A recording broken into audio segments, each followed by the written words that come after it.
So the big idea with rate triangles is that you're trying to find kind of the steepness of the line that's slanted in most cases. Sorry, my department chats are going crazy. Um, so we want to find the steepness of this line here if this were a right triangle. So we're not doing anything with a graph just yet, just to kind of get the idea. So we want to do rise over run. So this is what we kind of touched on in class, but we haven't gone into it that much detail. So we're kind of just revamping it. We did talk about before a multiplier and a rate of change. The multiplier was how much patterns went up by. So for example, some patterns that I've used before. This pattern here starts at 1 and then goes to 4, so it went up by 3. So that would have a multiplier of 3, although this one apparently isn't linear because that doesn't go up by 3, so that's a bad example. This one here goes from 0 to 4 and then from 4 to 8. So this one has a multiplier of 4. That multiplier is actually the same as the rate of change. It's the same as the slope. It's whatever's going to be your coefficient in your equation. So the pattern rule for this blue one would be number of tiles equals 4 times position number or frame number or something like that. There would be no plus because there's nothing in frame 0. If we were talking about the stars one, however, well, that one's going 4, 6, 8. Let's see if I have another example. Well, the flowers one was in the bottom. Let's just make this bigger for everyone.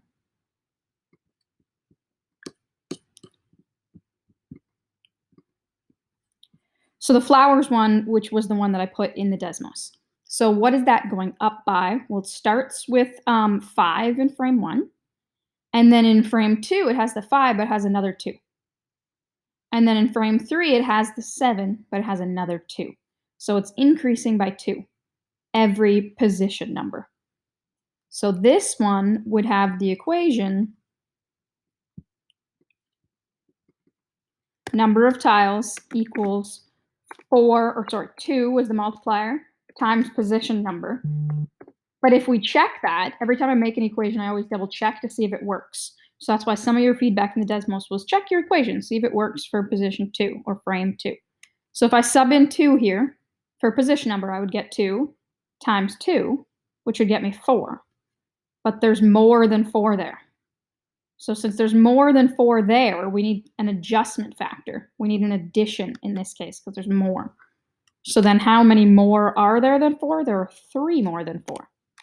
If we think about it another way, track back to position 0. If we're adding 2 going this way, subtracting 2 going this way would get me at 3. Position 0 would have 3. So that's where that piece came into play. Okay. Let's go over see the chat. Any questions about that kind of thing?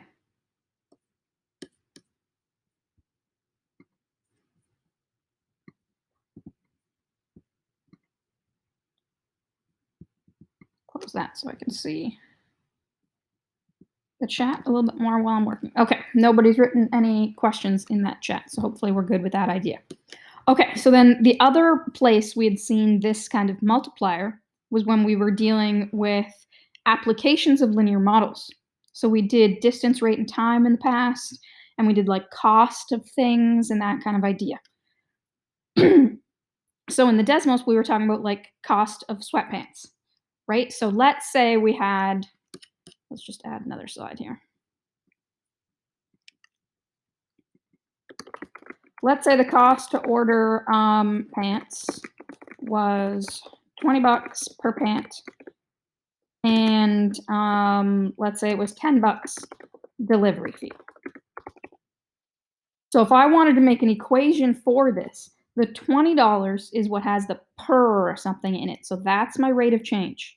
That's the exact same as what the multiplier was in the pattern. It means every time we add a new pant, a new pair of pants, then we add another $20. Whereas every time we went up a position number, we added more flowers. Now if we go up a number of pants, we're adding more dollars. The starting amount is that constant. It's what that position 0 was.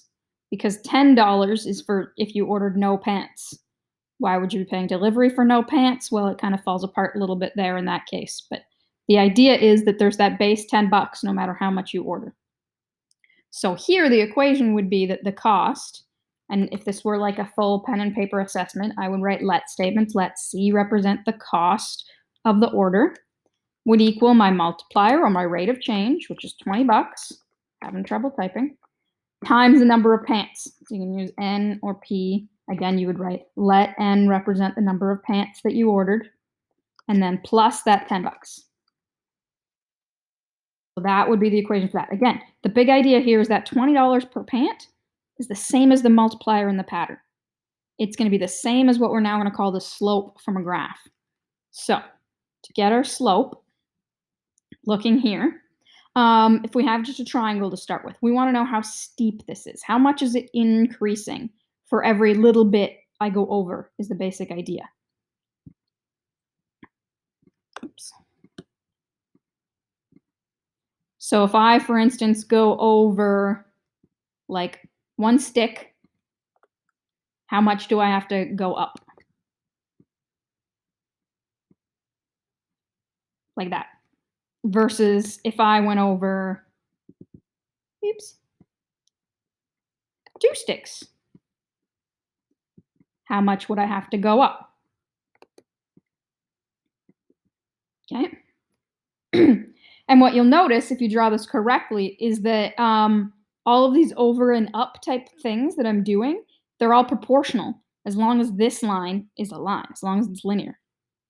Okay, so in the moving of the dots in the Desmos, if you had gone over 1 and up 3, then if you were actually going over 2, you'd have to go up 6 because that's an equivalent ratio. Over 1 up 3, over 2 up 6.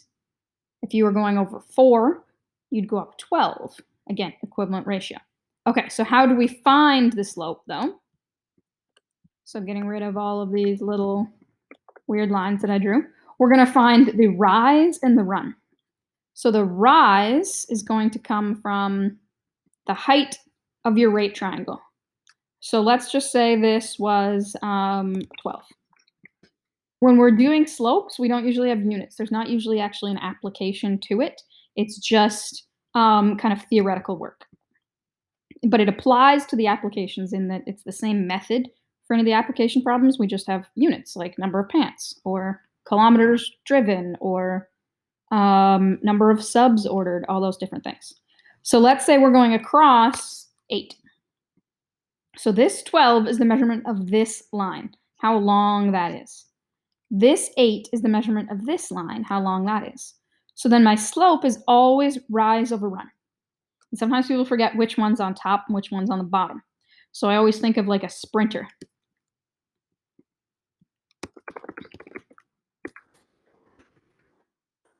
Usually I do this demo like in the class, but I can't do it. Okay, so sprinters start like in the blocks, right? They start down low.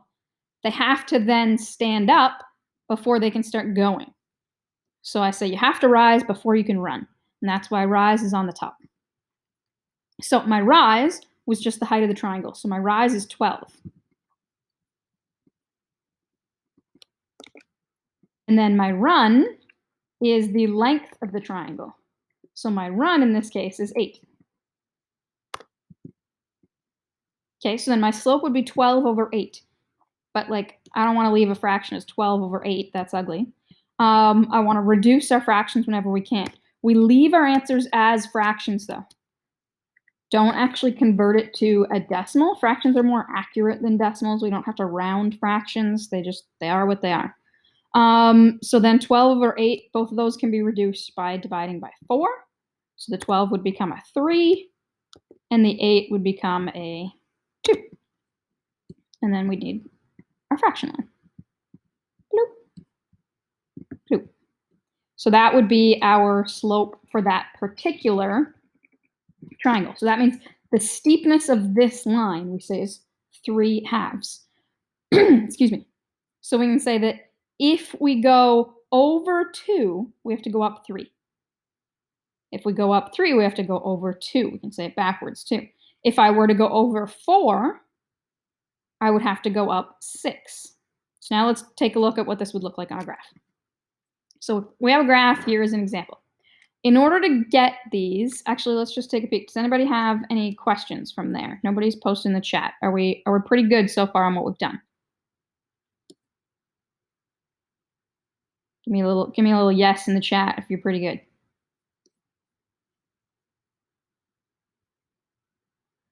Okay, Kel's good. Hannah's good. Okay, we're on the right page now.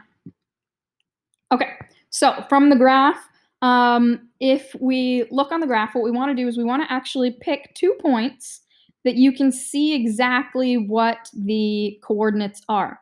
So what I mean by that is 2 points that go on like a crosshatch of a grid. So like this point, I don't know if that point is like 0.3 or 0.32 or I don't know. So instead, like this point right here, I can tell it's going right through the 1 and the axis. So that ordered pair would be 0 for x and 1 for y. So that's a good point to use.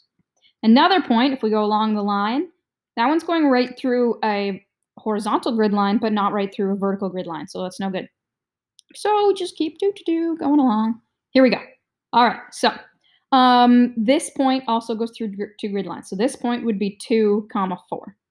So then I want to draw my right triangle from that. So normally if this was pen and paper, I would just draw a line down and draw a line across. Since we're on a computer, I can do a fancy like blue triangle and kind of get that in there like that. So basically what I'm going to do is I'm going to do the exact same thing I did on this slide, but now I have to find these numbers, but then I'm going to put them into this rise over run equation. So the rise is going from the 1 on the vertical axis all the way up to the 4 on the vertical axis. So the rise ends up being, anybody in the chat, what does the rise end up being? Yes, 3. Awesome. Lauren wrote a question too. Oh, I lost my cursor. How do you know where to put the triangle? So the triangle just connects these 2 points, the 2 points that you pick. So again, usually all I do if I'm on pencil and paper is I actually don't like have a blue triangle. I just draw a vertical line coming down from one of the points and then a horizontal line going across from one of the points until they connect. And then we got ourselves a triangle. Okay, it's just a little more clear on the computer when I have it kind of colored in. You can see it a little bit better. It's the only reason I was doing that. So we've got a rise of 3, which is great. Now, this happens to be 3 squares, but that's because our scale is going up by 1s. You want to be really careful about what your scale is going up by. So instead, what I thought about was I'm going from 1 all the way up to 4. So that means I'm changing by 3. Okay, down here, it would be my run. So my run goes from 0 on this axis to 2 on this axis. So that means I've changed 2. I've increased by 2 from 0 to 2. So now my rise in this case is 3, my run is 2. So my slope is now 3. It's weird I lost my chat. Over 2. I can't reduce that one, so that one's done. Okay. Next one. We can also be going downward. Just get that back up. So if we're going downward, again, I'm just going to pick 2 points that I know for sure. I'm going to use my little dot feature here. So this point works this time. And this point works. Nowhere else are they on both axis lines. Or sorry, both grid lines. They happen to be on axis lines here, but they don't have to be, which we'll show you in the next one. So again, if I draw a triangle underneath here, this time it's going to end up kind of sloping this way. But I'm just connecting those 2. So again, I would have drawn a line down and a line across to make that. And then I'm just going to state what my rise and my run are again. Okay. Hannah, what's my rise on this one? How much am I going up? Yep. So the rise is 1. And then who else we got? Grace. What would my run be going across here? So starting here, going to this one. Yes, awesome. Okay, so that means my rise is 1 and my run is 4. So my rise over run is going to be 1 over 4. Now, there's something special about this one, though. This one's going down. So we have to be able to tell the person that this is going down, because maybe they don't see the actual graph. Maybe they only see our slope measurement. Our slope needs to say what it is. Zaina, yes, it's going to be negative, but the negative is going to be in our rise, actually. We're always going to assign our negative to the rise. Our run, we're always just going to go left to right, because that's how we read, left to right. But our rise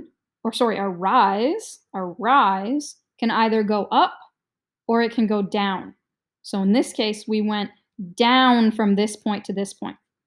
See, we went down to get to the next point, whereas this point, to get from here to here, we had to go up, so it was positive 3. Okay? Last one we're going to do it as an example.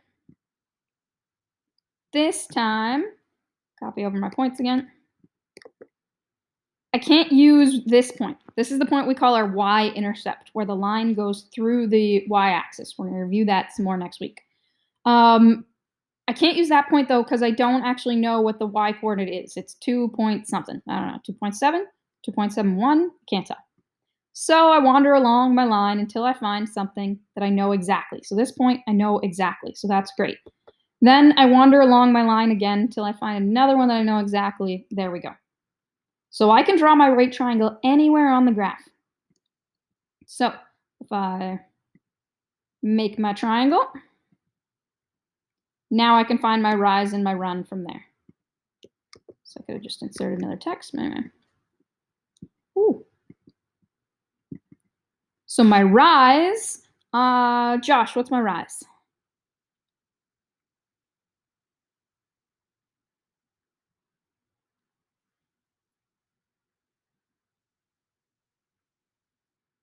Yep, rise is 2, awesome. Again, make sure, I should have done one with a different scale. Make sure you're thinking about the scale as well. So it happened to be 2 boxes, but that's because our boxes are worth 1 each. If your boxes are worth 5, that would have been 10, right? So we would have went up 5, 10. So just kind of really keep that in mind, what your boxes go up by. And then for my run, Majdi, what would my run be?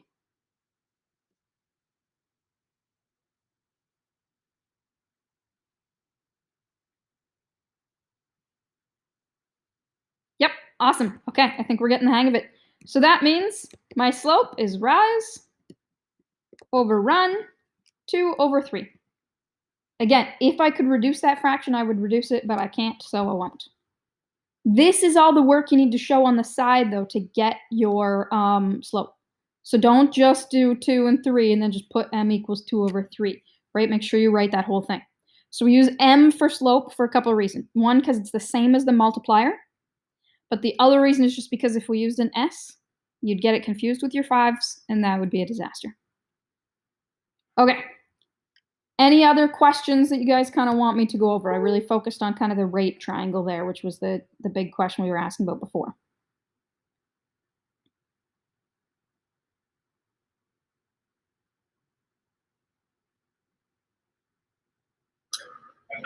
Miss Brown. Yes.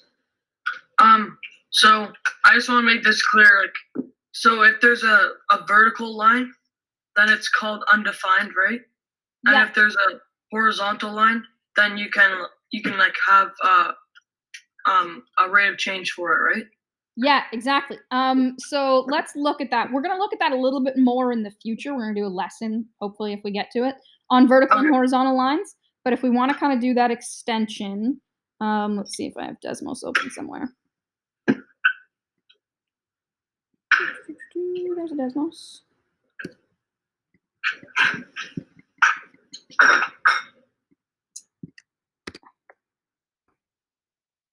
Okay, so if we had a graph that looked like this, so just the red line. If I were trying to find a rise and a run for that, let's put it into my keynote so I can actually annotate it.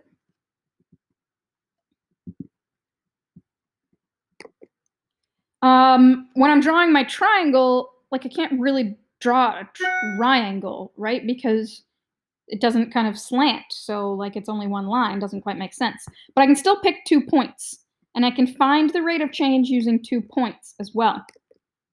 So I can pick any 2 points on this one because everything's going through kind of some grid lines.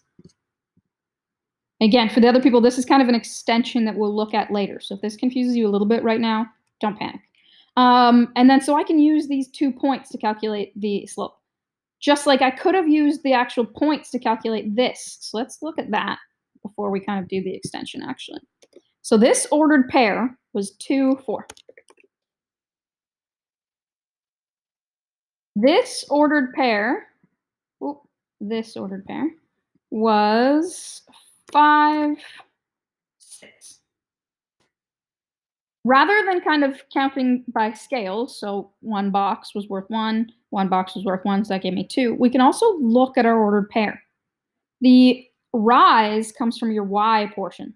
4 up to 6, that's a change of 2, right? Or you can think 6 minus 4 gives you 2. Our run comes from our x component. 2 plus 3 gives me the 5. Again, you can think about it backwards. 5 minus 2 could give me the 3. So if we apply that same kind of what's the difference between our x and what's the difference between our y to a vertical one, let's label our ordered pairs that I picked. So this point here is 4, 2. And this point up here is 4, 6. So my rise would be, well, again, rise comes from the y part because it's the vertical axis. So I'm going from 2 to 6. So my rise would be 4. So that's fine. That's easy. My run, however, is a little bit trickier. Can't really write it under the triangle again because I don't have a triangle. My run goes from 4 to 4. It never moved left or right. So my run is actually 0. So now if I want to do the full slope calculation, rise over run, well, that would be 4 over 0. And I'm not allowed to have a number divided by 0. It doesn't make any sense. It's not just that I'm not allowed. I can't split a group of 4 things into 0 groups. I have those 4 things. It just doesn't work. So this is what we call undefined. So that has a slope of undefined. The other way you can think about it, though, is just like the difficulty it would be to climb something. If it's perfectly flat, it's really easy to climb. If it's like slope but not very much, you might be putting a little more effort into your walk. As it's getting steeper, you're really huffing and puffing. It's a lot harder. As it gets even steeper, you need to use climbing equipment. And then when it gets to vertical, it becomes near impossible. Yes, professional climbers can climb it or whatever, but without climbing equipment, you definitely couldn't do it if it was completely vertical. Okay, if we look at horizontal line, however, like this guy. Sorry, that screen capture is loud.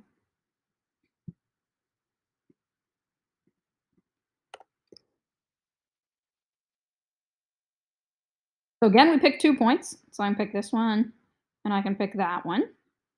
And then I'm going to label those 2 points. So this point here happens to be 2, 4.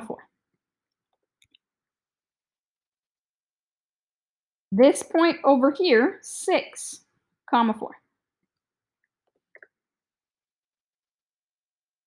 Now our rise, we're not going up and down. Our y value is 4 at this point, and our y value is 4 at this point. So my rise is now 0. I don't really know where it would go, just kind of hang out by itself. My run, horizontally, I am moving. I'm going from 2 to 6. The difference between 2 and 6 is 4. So my run this time is 4. So now I have 0 as my rise divided by my run, which is 4, and 0 divided by a number. That's not impossible. You can do that. I can split 0 things into 4 groups. There's just nothing in the group. So that's kind of lame, but you can do it. So you'd end up with just slope equals 0 in that case.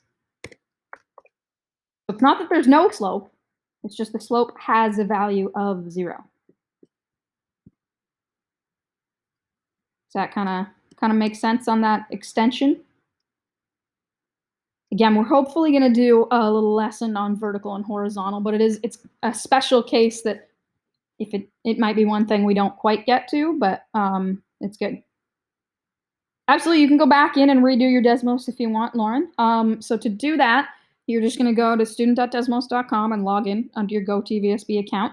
And then just right underneath, so if I go there, actually, you'll be able to see exactly what you've done before. So recent activities. So I went in and tested the connecting slope one before. And when you click on that, you can go back through and adjust whatever you want in there. Just lost our chat window.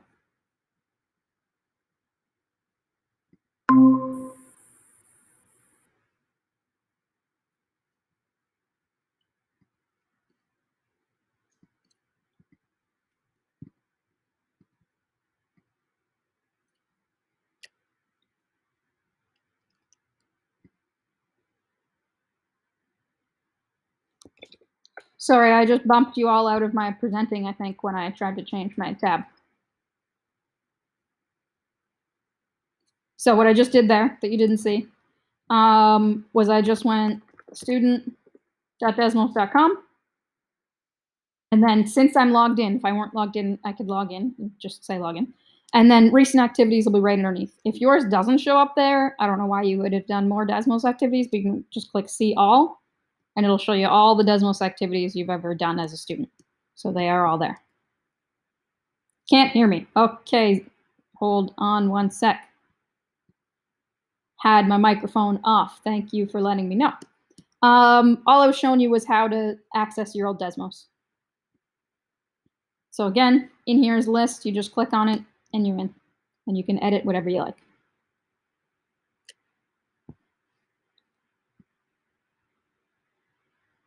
Any other questions about what we've done so far?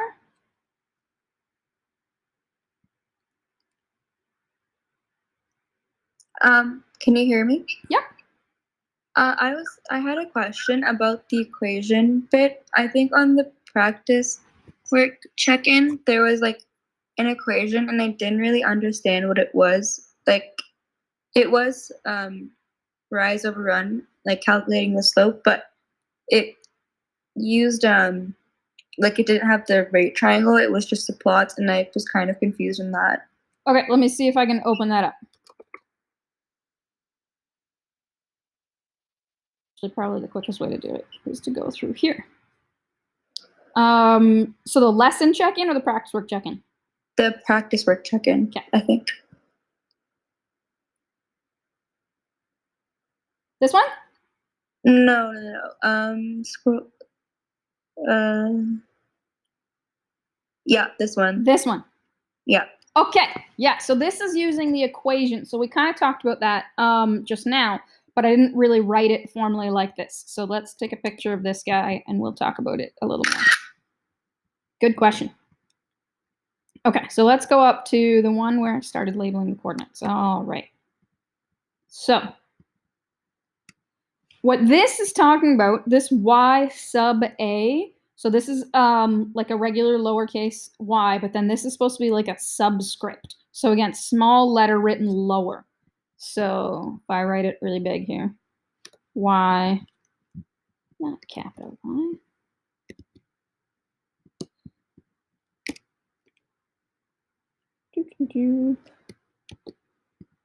And then the a is actually supposed to be quite small. Like that. So what that means is it's the y coordinate of point A. So again, the subscripts in math always mean of whatever you're talking about. This is the variable. This is of whatever it is. So the y coordinate of point A.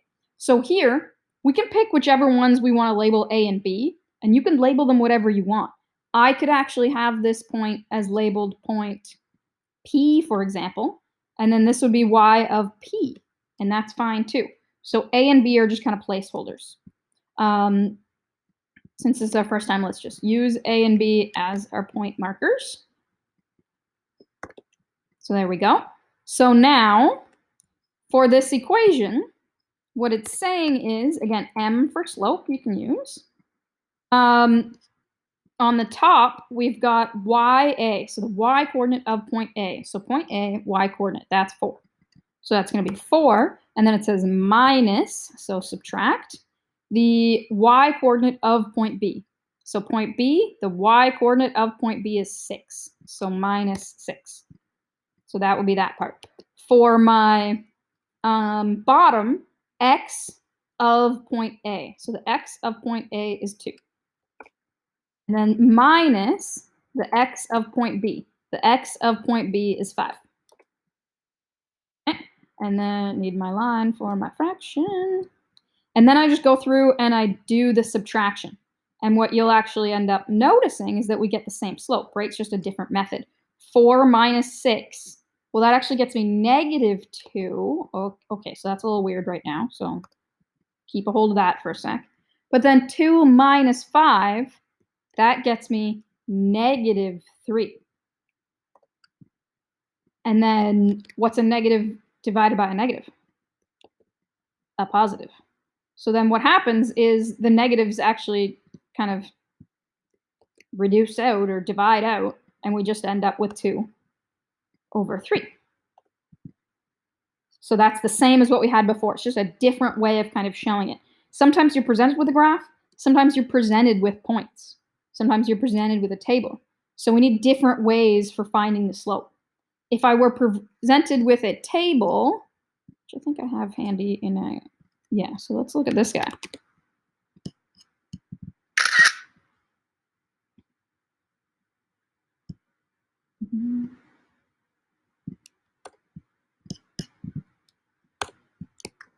If I were presented with a table, I can still do the same thing. Again, remembering the key idea that the rise is just the difference in my y values, or the amount my y changed. So I can find out what my y is changing by here. My y is going down by 6. So my change in y is 6. And it's 6 there, and it's 6 there, and it's 6 there, and it's 6 there. Negative because it's going down.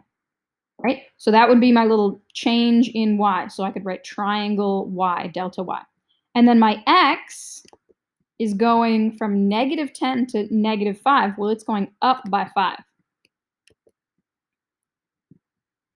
Every time. Negative 5 to 0, up by 5. 0 to 5, up by 5. 5 to 10, up by 5. Since they're all the same, I can say it's linear. That's good.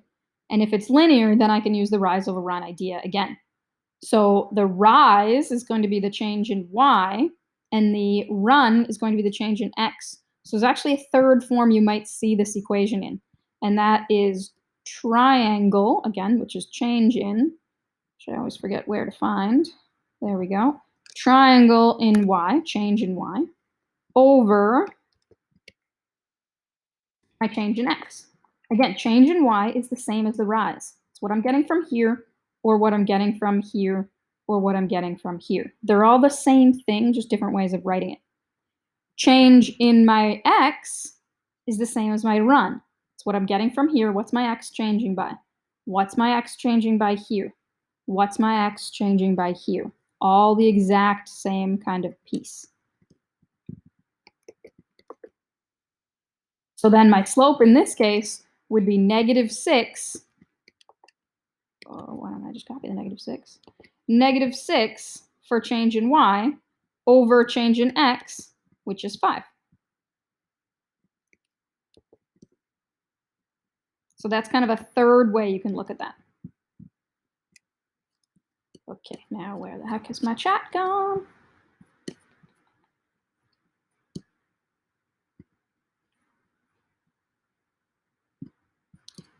Here you guys are. For the last question, do you divide 2 by 3 or just keep it as a fraction, Thomas? Whenever you're doing a slope, always just leave it as a reduced fraction.